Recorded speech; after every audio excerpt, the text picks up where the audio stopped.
morning, happy Monday. I hope you're having a great start to the week.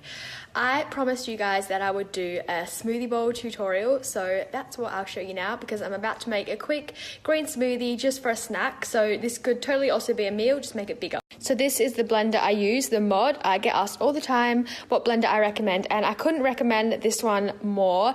It's really high quality and high powered, and it's also Australian made, which I absolutely love, and I use it every single day. So yes, I know high quality blenders are a bit more expensive and a bit of an investment, but honestly, they are so worth it because the amount of really cheap blenders that I have broken in my lifetime, it's so worth it getting a good one if you use it often. So first I'm gonna add some frozen mango and frozen banana.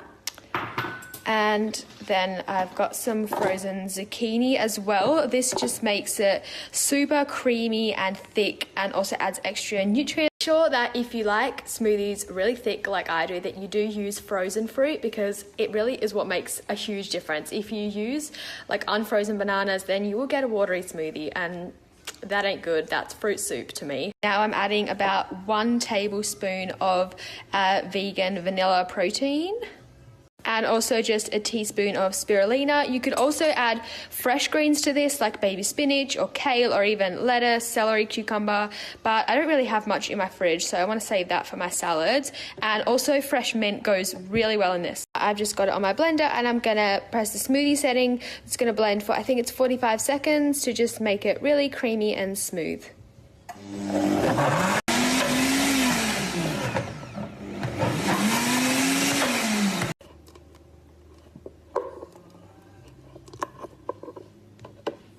Now I've just spooned that into my bowl and I'm going to add some toppings. The best part, of course. And here is the finished smoothie bowl. I've just topped it with kiwi and crunchy buckwheat granola.